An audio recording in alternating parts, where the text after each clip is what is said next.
after these messages. We'll be right back. All right, everybody. Welcome to the very first episode of the St. Canard Files, a Launchpad McQuack episode. In case you didn't know, that was just a joke. I'm your host, Will Santana, and I'm Mike Russo, and I says to myself, hey, what sort of adventure is it if we don't invite the comedy relief? Oh, Mike, man, you had a week off, man. Lucky you, huh? Yeah, I had a whole week off as the time of this recording. Just getting over a week off. It was nice. Back to the grind tomorrow, though.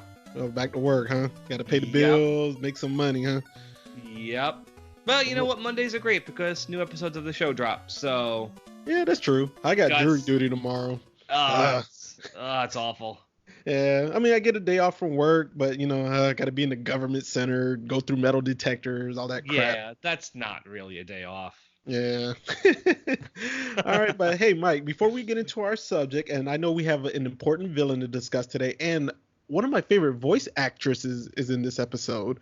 Yep, sure is. Yeah, so I'm a little excited. You know, it's not top 10 for me, but I do enjoy this episode a lot. You are kind of, it's okay, right? Yeah, nah, it's nowhere near as high on my list. Okay, yeah, it's not top 20 for me probably either. Maybe top 35, maybe. Okay. I've never ranked Darkwing Duck episodes that high, so I don't know where this would fall. Probably somewhere in the middle of the pack. Okay, but hey, before we get into the episode, man, I wanted to talk to you about Saturday morning cartoons, because I would imagine our Saturday mornings were a little different with, you know, well, not necessarily, because I was in the States for some parts of my childhood. It was only 3 years I was overseas, so we could talk a little 80s and 90s here. But right off the bat, I could tell you my favorite Saturday morning cartoon, no surprise, was Transformers. Right. Yeah, did you have one outside of Darkwing that, man, you just loved? Well, Darkwing was 90s, and I grew up in the 80s, really, so there was a lot in the 80s that I watched. Man, though, I watched a little bit of everything, but the one that constantly jumps out, the one I watched the most, would probably be Garfield and Friends. Oh, okay. Garfield, I did enjoy.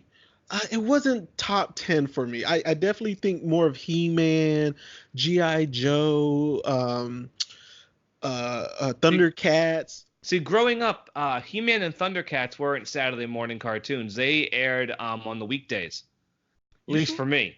Okay. Yeah, I came home from school. I watched He-Man, Scooby-Doo, Tom and Jerry. That stuff aired on weekday afternoons. Okay. I don't remember them ever being Saturday morning, at least in my area during my time frame. I don't recall He-Man, but I will co-sign Thundercats. I definitely remember Thundercats on Saturday mornings. Right. Okay. Some other ones off the top of my head. I'll even make fun of myself a little bit. I don't care anymore. I'm a grown man. I did like the Smurfs. I did like the Snorks. That too. Yeah, I watched Smurfs. Yeah, I love the Snorks. I can tell you why. I can explain myself before people clown me 100%. I remember G.I. Joe would come on at 9 a.m. And after 9 a.m., Jim and the Holograms would come on at 9:30. And then Transformers, my main baby, would come on at 10 a.m. So I did not want to risk missing Transformers. So after G.I. Joe, I sucked up my 30 minutes of Jim and the Hologram. And it just... I'm not embarrassed because, like... No, I know. I couldn't miss it. It's Jim, though. She's truly outrageous. And I thought that was, you know, at the time I never understood why they did that. But as I got older, I was like, man, that was really smart of them to plug Jim between G.I. Joe and Transformers, you know? Mm-hmm. Yeah. What about any of the Hanna-Barberas? Did they come on Saturday mornings, like the Flintstones, Jetsons? No, you know, by the time... No, I think a lot of that stuff was still airing during weekdays or weekday mornings. Mm-hmm. There was the Flintstone Kids. Oh yeah, I remember the Flintstone Kids. Not the Flintstones. That was more of a after school kind of thing, at least for me. And it slipped my mind. The other Saturday morning show I watched a lot was Muppet Babies. Oh yeah. Oh my God, I used to love the Muppet Babies, man. I don't remember the Ghostbusters too much. I know it was a popular one. I think it was called The Real Ghostbusters. Yeah, I watched that a lot. That for me, that was weekday afternoons.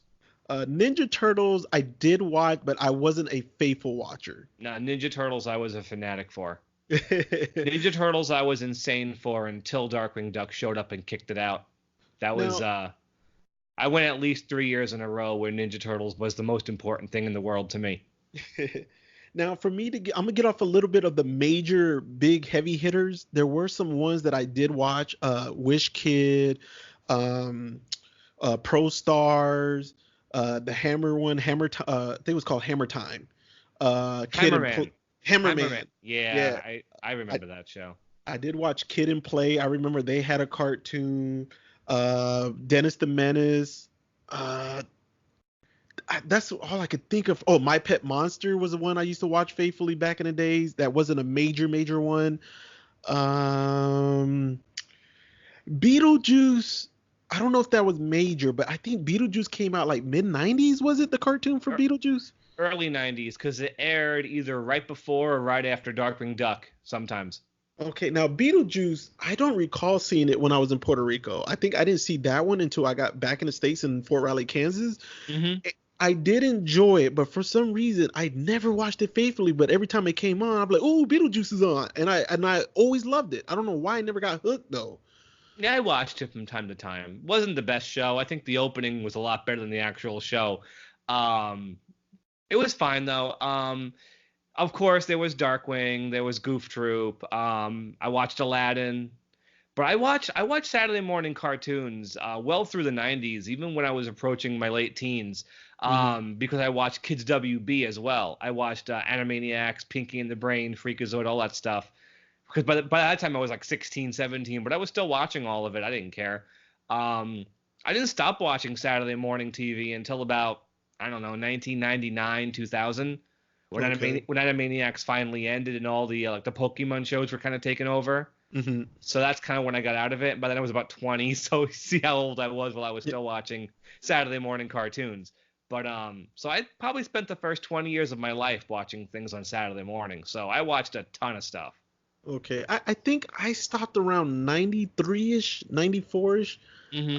I think that's when I finally kind of stopped watching Saturday morning cartoons because like I told you before, I played a lot of sports and I remember like my Saturdays just became so hectic, Right. traveling, I had a baseball game, I had a football game, Well, basketball that makes game. sense. Yeah, and then I love sport and Saturdays was college sports, college football and it was just crazy. Hmm. Yeah, so I think around 93-ish, 94 is kind of when I started phasing out from cartoons. And then I think maybe 2000 was when I started trying to get back into it. Like I missed out on Beast Wars and a lot of the Fox, Batman animated series. And I started going back to watch this stuff. Well, I think a big reason why I just stopped bothering with Saturday morning cartoons is because I had Cartoon Network Mm, and Nickelodeon, so I could watch cartoons all day long, and that is what killed Saturday morning cartoons.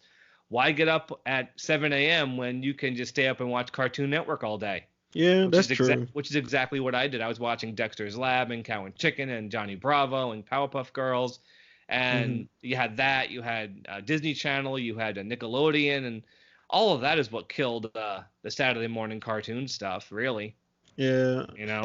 And, and before we end this Saturday morning thing, I remember like as I got older too, like I was saying 93, 94, I was a teenager and not just sports. I remember I was watching more of the live action shows like Hang Time, Saved by the Bell. Uh, I remember those came on Saturday mornings also on Yeah, TNBC. yeah, that stuff was on NBC because NBC was the first network to get rid of the cartoons. Okay. I guess stuff like Saved by the Bell made them more money, so they were the Hmm. first network to kick that stuff off. Yeah, so like that's when I kind of started like getting away from cartoons, but all right, man, let's get on to Darkwing now. Enough Saturday morning cartoons. Even though Darkwing was a Saturday morning cartoon, Right. uh I never saw it on a Saturday, unfortunately, where I was located at that time in 91. You poor thing. Yeah, so today we're going to talk Waterway to Go. Right. Water way to go. A significant episode for several reasons. All right. And Mike, before we get into it, do you want to go ahead and tell us the air date and production order? Yup. Our air date is Wednesday, September 18th, 1991, and we finally hit it. We hit the first episode in production order. Oh wow, so this is before that sinking feeling? Well, it's the first one by production order, but it doesn't mean it was the first one recorded, you know? Oh, okay. I see where you're I going mean, now. in terms of actual production, that Sinking Feeling was definitely first. Hmm. It was written and recorded first. But I think in terms of, writing the episode outlines, getting everything set up, this one's got the lowest production number. Oh, wow. Um, yeah, and you watch this one and you can definitely see by the story what Double O Duck would have been like. Hmm. Like, based on everything I know about the original version of the show and all the production art I've seen, like Double O Duck was going to have a lot more, Shush versus Foul, a lot more Darkwing and Double O Duck and Launchpad taking going on adventures, to different countries and stuff like that. And Hmm. this is one of the few episodes that really does this. The two of them going off to a foreign land to solve them, to stop Foul. Hmm. So this one kind of you get the feeling that this is what Double O Duck would have been like, honestly. Okay. All right. And there are some elements of it that I don't think the show would have done later on. But we'll get there when we start talking about the plot. Story editor in this one was Tad Stones, All which is right. not too much of a shock since it was such an early episode, and it was written by Dev Ross. We've already talked about him. Hmm. And our next significant thing about this episode is who animated it. Hmm. Boy, oh boy, this one was animated, dun dun dun, by a studio named Kennedy Cartoons. Hmm. Kennedy Cartoons. What can be said that hasn't already been said? This is a studio. It was located in Toronto, formed by a man named Glenn Kennedy. And those names send shivers down most animation fans' spine. I'll tell you why. Have you ever seen the pup named Scooby Doo? Yes. Yeah, he did animation for that show. Hmm. Remember all the scenes of the characters dancing? Yes. Yeah, that's him. If you Oh. remember how like the loose dancing, the characters flailing around and just dancing in place, yeah, that's Glenn Kennedy. That's Kennedy Cartoons in a nutshell. Their first big job though was on Tiny Toons, Hmm. and they were the bane of producer Tom Ruger's existence. Their animation on Tiny Toons was so terrible that even the best writing couldn't help the episodes they worked on. It was so bad, they were fired after the first season. Oh my God. For those of you who, I mean, obviously y'all wasn't here, but before we record, me and Mike, we go like 2, 3 minutes beforehand and, kind of exchange notes. And I don't like what you're doing here, Mike. You're embarrassing me. We had a brief discussion. I told him I like the animation, and he's going to make me regret saying that now. You know what? There are times in this episode where it's fine, honestly, where it is fine, and there are times when it's not. Hmm. I mean, Kennedy was very schizophrenic. They had good animators on there, and they had really bad ones. So there are parts of this episode that look great. That's okay. So maybe that's what it was. There's certain scenes I'm gonna tell you right when we get to them. I But just there love them. but there are scenes that are so off model and sloppy. You wonder why Disney even bothered hiring this company. Kennedy, so like I said, they got fired off Tiny Toons. Hmm. And if you ever get a chance, go check out some of the episodes they did. Just do a Wikipedia search under Kennedy Cartoons. They'll tell you which episodes they did. And the consensus among fans of that show is just Kennedy was the worst. Oh. They were kicked off at Tiny Toons, thank God, and they moved on to Disney, where they worked on Darkwing, Goof Troop, Bonkers, and Aladdin. And then they pretty much faded away. That's all they really did. Mm. But their style is very loose. Sometimes it's very good. Sometimes it's not. They weren't really a good fit for Aladdin. Jeez. I mean, could you picture Aladdin with this animation style? It happened. Darkwing was probably the most cartoony show they worked on under Disney, so I get why you like it. It kind of works. Hmm. There are better Kennedy episodes though. Okay. There are better ones. They did Dry Hard, and I think that one looks great. And there's a reason why that one looked great, and I'm going to talk about that when we get to those episodes. I Okay. won't say it now because they hired one animator as a subcontractor who was really great, but he didn't work on this episode, so there's no point mentioning him. Hmm. Actually, he worked on Whiffle While You Work as well. Woohoo! So we'll have lots to talk about when we get there. But yeah, that's Kennedy. Their animation's very schizo. Mhm. But it's not terrible. But let's move on from that. Okay. Um, Yeah, let's start off with the episode now. Okay, yeah. basically we're at Shush's headquarters, and we Yep. got Jay Gander and your favorite. Well, not your favorite, but. Agent Grizzly Cop. Hmm. I like how it starts. I don't even remember what Grizzly Cop says. There was some inconvenience or something like that, and Jay Gander asked what it was, and he goes, "He's dead." And turns out Shush agents are drowning It out in was. Oil Arabia, which is a desert. They said it was like 24 of them, right? Two That passed. dozen, yeah, 24. That's a lot of death. And the only thing that Jay Gander's worried about is the morale problem. Hmm. So Jay Gander immediately makes the correct assumption that it has something to do with foul. Yeah. And obviously, because this is technically our first foul episode, he makes sure he tells us the fiendish organization of world larceny. Of course, he's got to do the acronym. And there's only one person who can stop foul, and who is that? That's DW. But before we get to that, Mike, how does he notify Darkwing? What does he send out, man? He sends out very little used device. Doesn't get used much on the show, but it is the Flashquack. Yes, it is. That's what we named our mini episodes after. Hmm. Yeah. So the Flashquack, what's it look like? It's the Thunder Quack, but a mini version. Yeah, a little mini Thunderquack. Hmm. He puts a little note inside of it and sends it off. All right, now when he sends it off, Mike, this is where I really like the animation.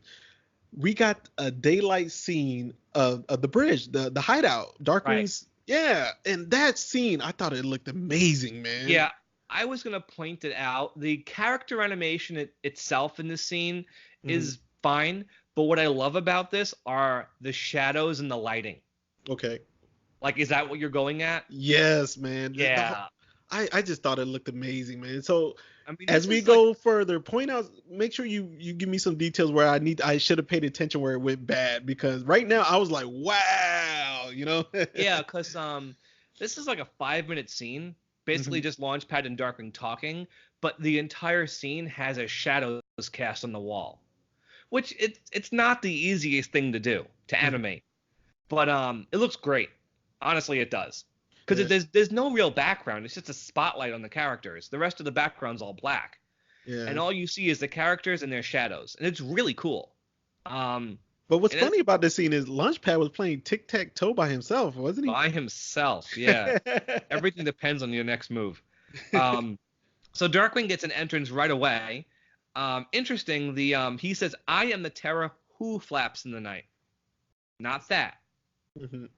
Um, and he says, "I am the spider that nips at your neck." And so there's his entrance there. And Darkwing comes in with this cool device. Actually, it's got this belt that kind of acts as like a kind of a cable Hmm. coming down from the ceiling.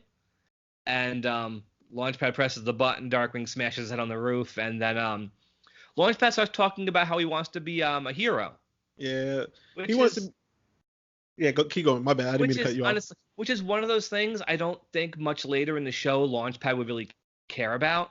Hmm. But I feel like this is a remnant of DuckTales Launchpad, who wants to be a hero. You know? Like from Double O Duck. Yeah, kind of thing. He wants to be a hero in this. I think later on he would just be happy just being the sidekick. Yeah. But here he just kind of wants to be in charge, especially after they find out what's going on. They have to go to Oil Arabia. Hmm. And you're gonna say something. Go ahead. No, I was just gonna say, like, I love how the argument of Launchpad wanting to be the hero and Darkwing like doesn't want to step down from that role, but he does the right thing because Yeah. Launchpad refuses to get the bags or fly the Thunderquack. Yeah. How are they going anywhere if Launchpad won't fly it? Yeah. And what's funny is Darkwing makes a comment saying, "I really need to learn how to fly." So yeah, so he agrees to let Launchpad be the hero just this once. Um, Which is good so for the show, Mike. I think it's kind of good to let, maybe not that early in production order, but because we're going by air date, I think it works, you know? yeah, yeah. So they're flying to Oil Arabia, and Launchpad crashes. Yeah, we haven't got that in a while. Yeah, he like I said, he gets so much better after a while, but he still crashes from time to time in these earlier episodes. In this case, he just kills the engine. The Thunderquack just drops to the ground. Here's something else I don't think the show would do much after this. The two of them start like ogling the princess when she shows up. Like they both are like really turned on by her. Oh yeah. Like the second they see her, like Launchpad's going humana humana humana, and Darkwing's going make that a Darkwing ditto. The two of them are like they both want her, and but Darkwing can't have her this time. Yeah, it's not. He isn't the hero, and going forward, we're not too far away from a certain witch. Yeah. So Darkwing coming on to other female characters is not going to be a thing after this. It's just going to be Morgana. But speaking of Morgana, she was voiced by Kat Sose, who voices the Princess of Royal Arabia. Yeah, and Mike, we've never discussed Morgana that much on here. Right. We have here and there, but even though I never really put her as a villain or a good guy, because she flip flops back and forth in the show. We'll get into that later. Right. But she is one of my top 3 favorite characters on this show, though, man. Is she? Yeah, she really is. I've always liked Morgana. So, hearing her voice this early, and we're not even on the Morgana episode, I enjoy it, man. I really like it. This is the only other character Kat Sose plays on Darkwing. After this, it's just Morgana the entire time. And, of course, Kat Sose got her start in voiceover work in 1983. I'm not going to we gotta save that her resume because she voiced hundreds of shows, and she's still active. Let's name a few when we get to a Morgana. I think we need to give her that proper introduction. Yeah, so we'll wait then. I was going to do that now, but you know what? Let's wait because this is not her main character on this show. And the Princess of Royal Arabia is a really minor character, so let's not even bother spending too much time on her. Okay. But this is coming up as my favorite scene in the episode when they discover the dynamite. It had a name. I think it was called like the Mega Blaster or something. Mega Blaster Vision Bomb. Really? No. Yeah. Yeah, I think he just think he named the kind of bomb it is. But I love the outfit he's wearing. The helmet with the big light on it. The goggles and the gloves, and he's trying to dissect it, man. And Launchpad just pops over, man. He just rips all the wires out of it and tosses it back into Darkwing's arms. He's like, that was easy. Yep, I'm the hero. I gotta do it. And then Darkwing throws the bomb on the ground and it explodes. Do you remember what he says? No, what did he say? I've always loved this from the very first time I saw the episode. He's staggering around going, don't mind me, just looking for the non-smoking section. I've always loved that from the very first time I saw the episode.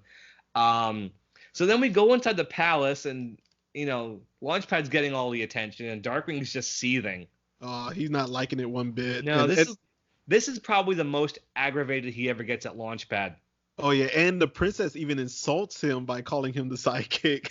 Yeah, I love that bit where Launchpad's trying to close the sandwich, but it won't close because the one olive is stopping it from closing. Yeah. And he tosses the olive away, and Darkwing's like, oh, please. He's so fed up with him already. So Darkwing has a hissy fit and gets a watermelon stuck on his head. And actually, searching eBay, random aside, I actually found on eBay storyboards for the sequence. Oh, wow. Yeah, they've been on eBay for a long time. Like 5 panels on eBay for about $600-$700. Oh, wow. And it shows something that didn't make it in the episode. It shows Launchpad dancing with a couple of female harem members. Yeah, it shows him dancing with a couple of I guess that's what they're called, a harem, right? Yeah. He's dancing with them. Whatever it was, didn't make it into the episode. Okay. So, I mean, anybody who's listening, go on eBay right now. Search the highest listings for Darkwing Duck as far as cost goes. You'll find it right away. It's been up there for years. I guess no one thinks it's worth the money. So Darkwing and Launchpad head off on their case. Yeah, they ride the camels. Because they're trying to find out who's killing the Shush agents. I think didn't Jay Gander assume that Fowl was after Oil Arabia's oil reserves? Yes, he said that at the beginning. Yeah, he did say that, didn't he? Mm-hmm. So Launchpad's in this. Basically, it's a car with no wheels on top of a camel, and just you listening to music, minding his own business, and Darkwing's on Camelback, but they're being watched. Yep. And who's watching them, Mike? We get a certain villain. Yep, finally the first appearance of Steelbeak. Steelbeak. Steelbeak. Yeah, I like Steelbeak. He's not one of my favorite villains, but I know he's very popular. Oh yeah. Funny enough, okay, so Steelbeak, from everything I've learned about the production of Darkwing Duck, Steelbeak was not originally meant to be the chief agent of Fowl. No? Do you know who that was supposed to be? Oh, please don't say Ammonia Pine. No, Taurus Bulba. Oh, okay. I can roll with Taurus. Wasn't going to be Steelbeak. But then Tad Stones decided to create Steelbeak specifically to be voiced by one actor. Rob Paulsen. Rob Paulsen. Mm-hmm. Steelbeak was created to be voiced for Rob specifically. And I love Rob, man. I love Rob. I could talk about Rob Paulsen all day long. He got started in '83, just like Katsose. And, oh my God, his resume. It's ridiculous. Hundreds upon hundreds upon hundreds. Like, it's insane. Mm-hmm. Name a show produced between '83 and really now, and he's done voice work on it. I think not as much nowadays, because I think a new guard of voice actors are kind of coming into their own. Mm-hmm. But he's still active. I mean, he voiced some characters in the new DuckTales, mm-hmm. so he's still busy. I mean, I think his most famous characters Raphael. Raphael? Raphael is one of his most famous characters. Also, Yakko and Pinky, mm-hmm. from Animaniacs. Which is funny. Rob Paulsen once said, okay, Raphael changed my career, but Animaniacs changed my life. Oh, wow. Yes, I think Yakko, Pinky, Animaniacs in general is one of his most famous things he ever did. Mm-hmm. His favorite, too. He actually is still on tour.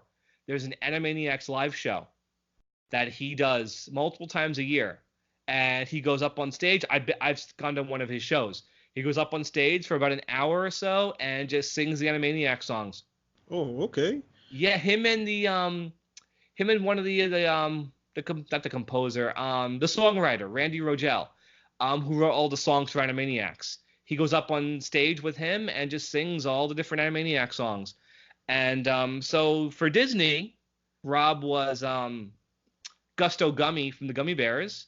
He was Gladstone Gander on DuckTales. Hey. Of course he was PJ from Goof Troop. Mm-hmm.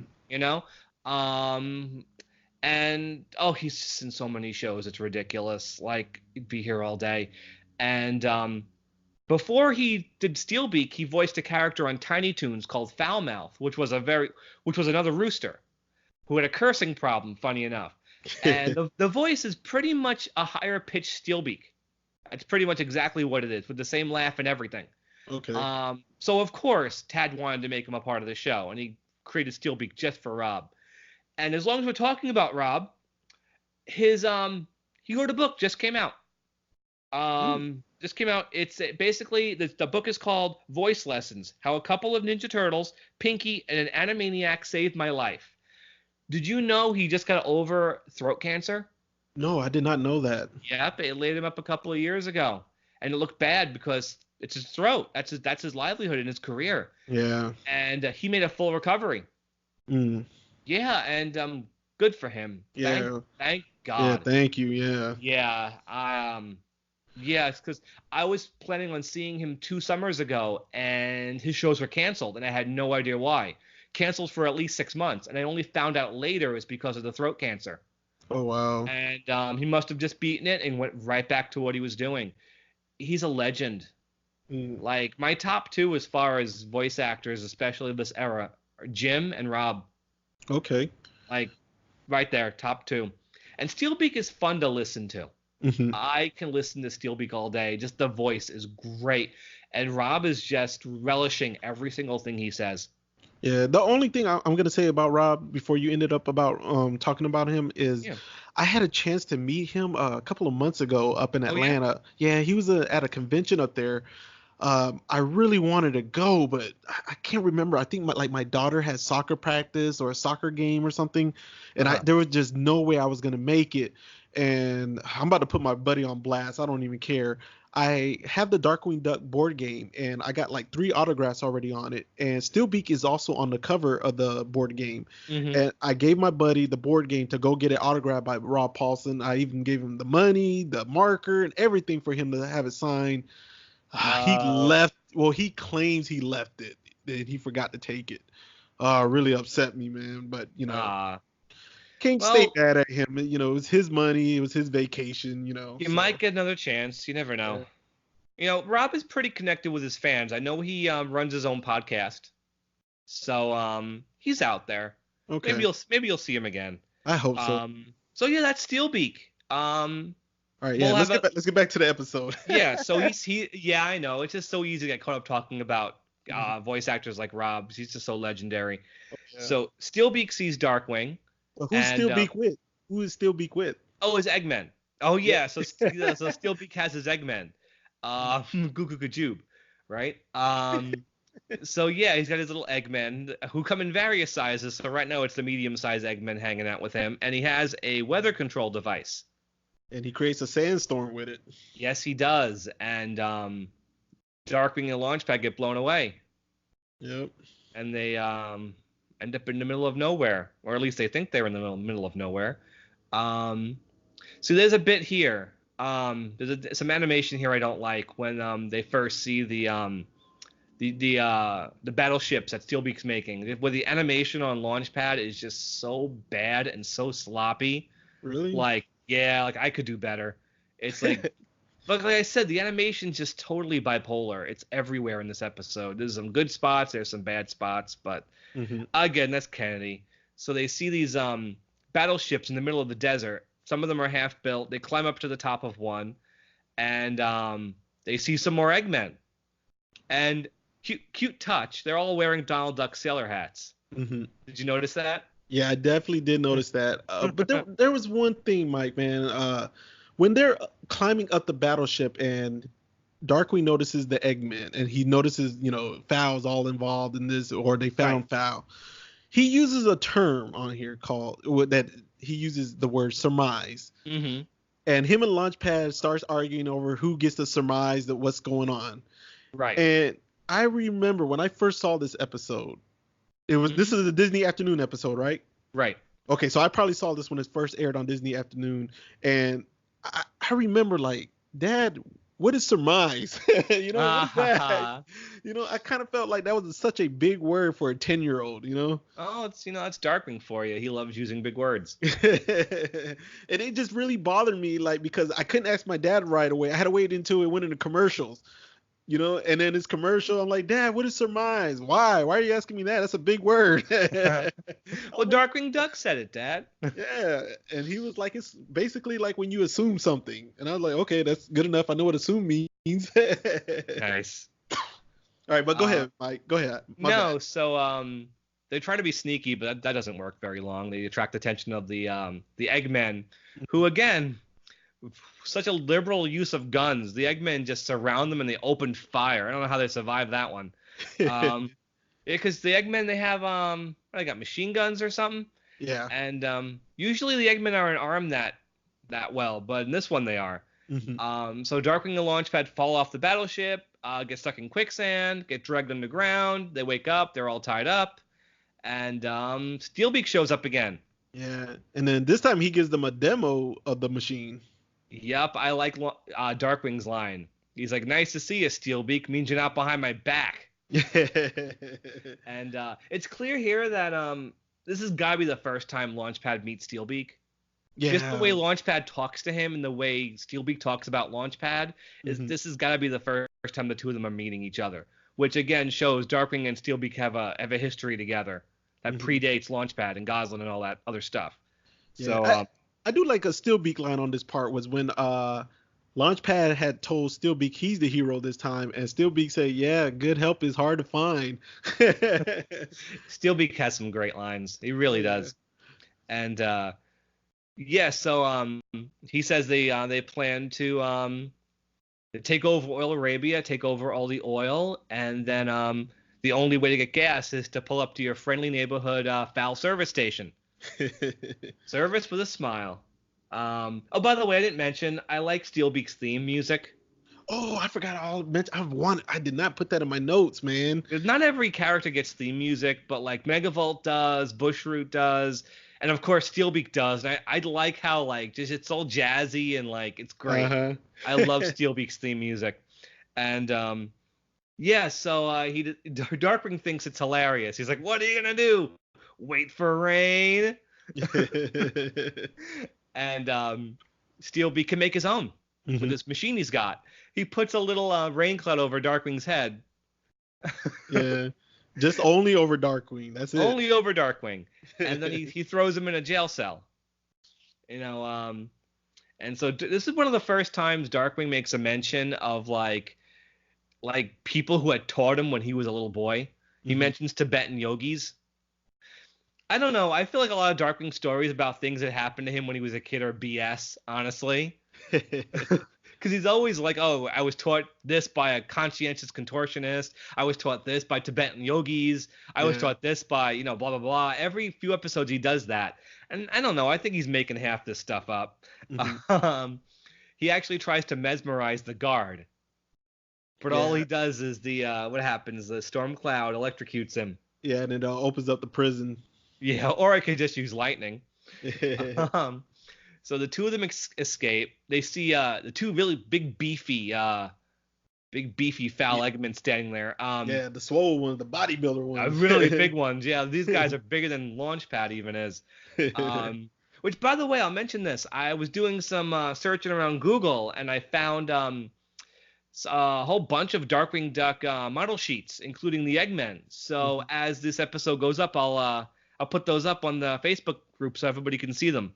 So yeah, the Eggmen are there, and Launchpad wants to rush right in and stop them, but Darkwing wants to do it himself, you know, because there's only one Darkwing Duck.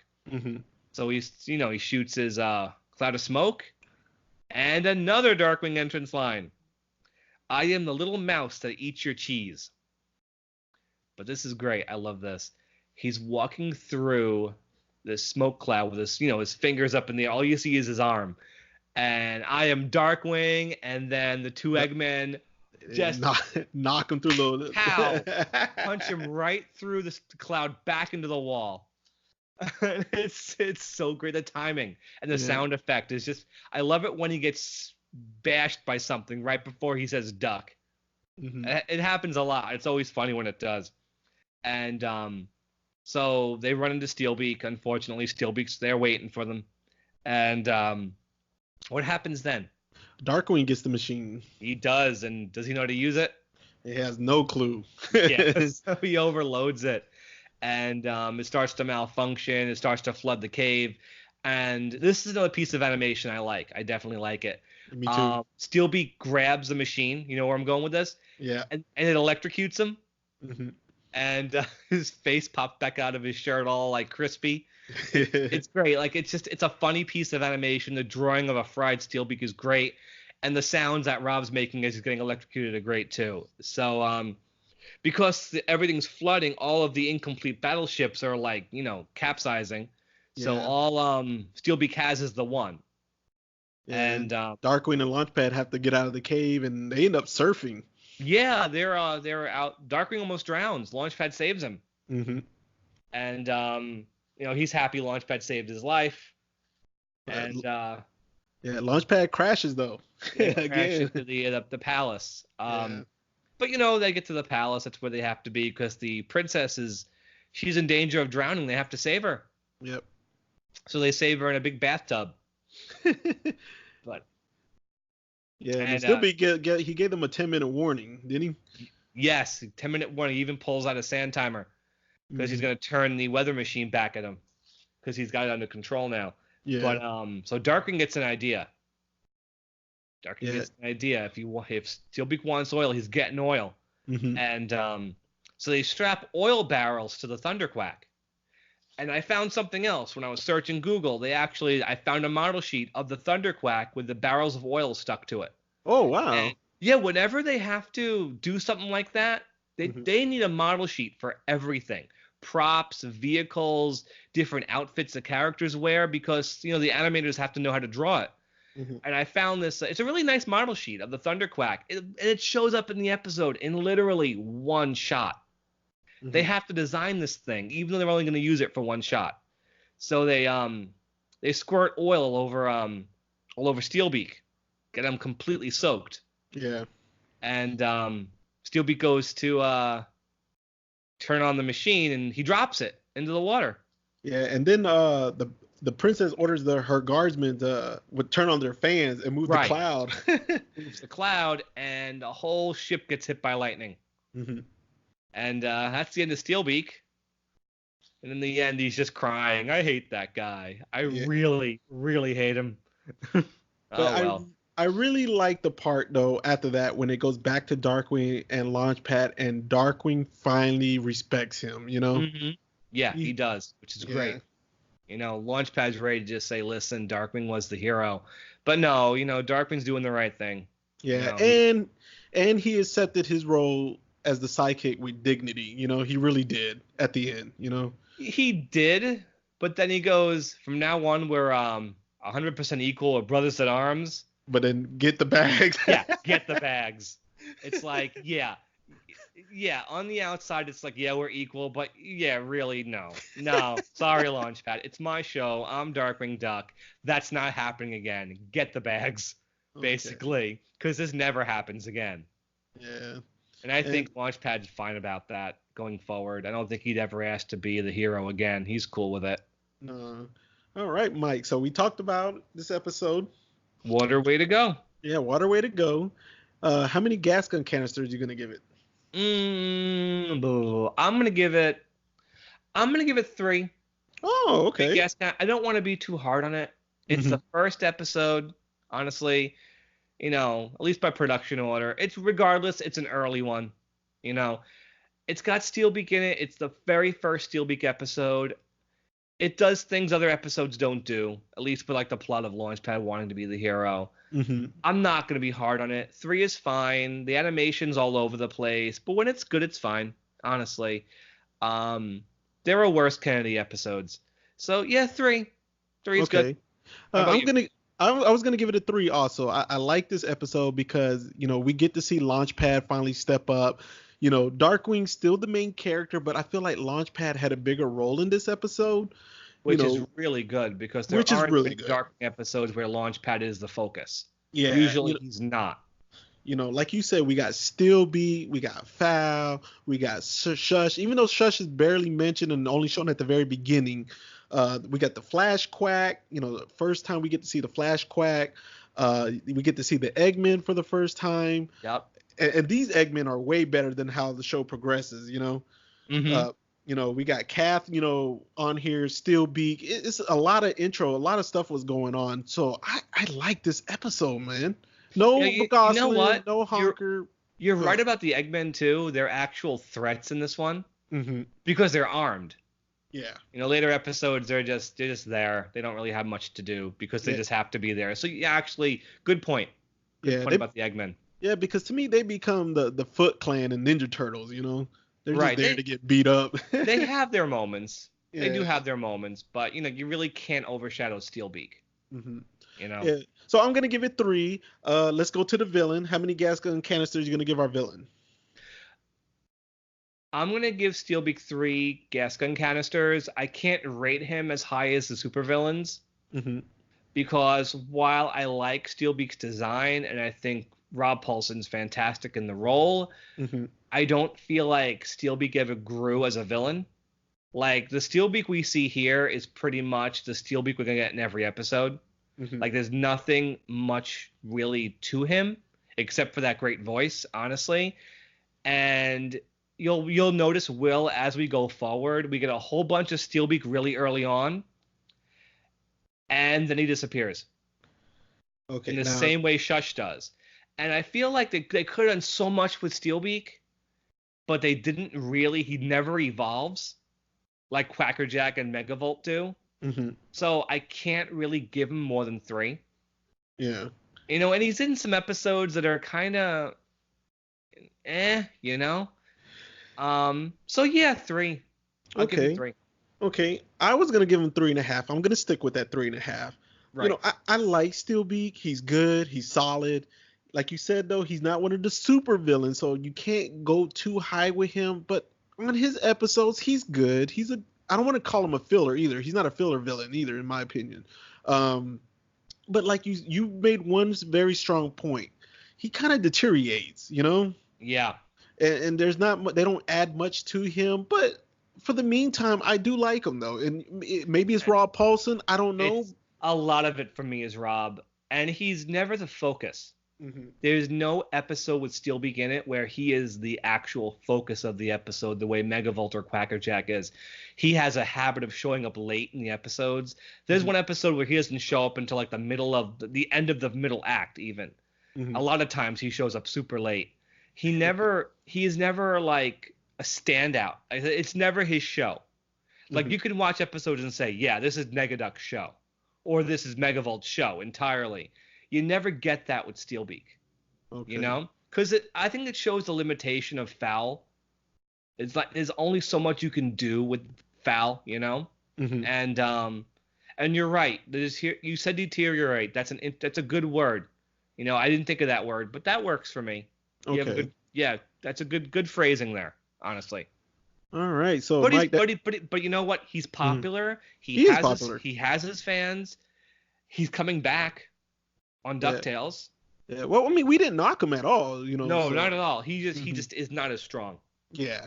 Now, I hope they get Rob to do his voice on DuckTales when he shows up. Oh, I hope so too. They got Michael Bell for Quackerjack. Jim's doing Negaduck. Come on, and they already have Rob on that show once in a while. So let's get Rob as Steelbeak. That would make me happy. Okay. So yeah, moving on. All right, so Mike, that's Water Way to Go. What we got next?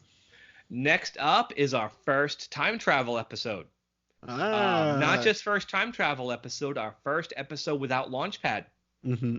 Yeah, the first one with just Darkwing and Goslin. Goslin's back. Yeah, finally. I feel like we've gone a little while without really getting her a lot of the episode. So yeah, so that's Paradox. All right. Anything you can mention about our recording for Paradox? What we got coming up? Or you want to keep it on low? Well, we may have a third host for that episode. Okay. You'll have to tune in and see who it is. Okay. And so Paradox is next. All right, Mike. So tell the fans or listeners, where can they find you, man? I'm on Facebook. Go check me out, Mike Russo. Friend me, message me if you feel like it. How about you, Will? I'm also on Facebook. I'm Will Santana on there. We have our Facebook page, the St. Canard Files, the Darkwing Duck podcast, and our likes and stuff have been going off lately, dude. I've been getting like 40 notifications per post, man. Yeah, the character of the week ones are really blowing up too. Mm-hmm. Yeah, man. A lot of the posts have been doing really good lately, man. I hope that stays that way, man. A lot of people. Too. Yeah, a lot of people have been engaging. We're also on Instagram, the St. Canard Files. I couldn't get the other part to fit on there. Long title. Yeah, we haven't been on Instagram much, but we've had a few posts on there, and it's doing okay. We need to improve on there, but guys, we will be on there, so you can follow us on IG if that's your preference. So that's where we're at, man. And where can they listen to our podcast on? We're on Spotify, Stitcher, Google Play, Apple devices, and you can also watch us on YouTube. Okay, all right. So anything special about Paradox, or you want to wait till we get there? No, we're good. We'll wait till we get there. All right, guys. So me and Mike, we're signing out, and make sure y'all stay dangerous. Have a great night. Good night, y'all.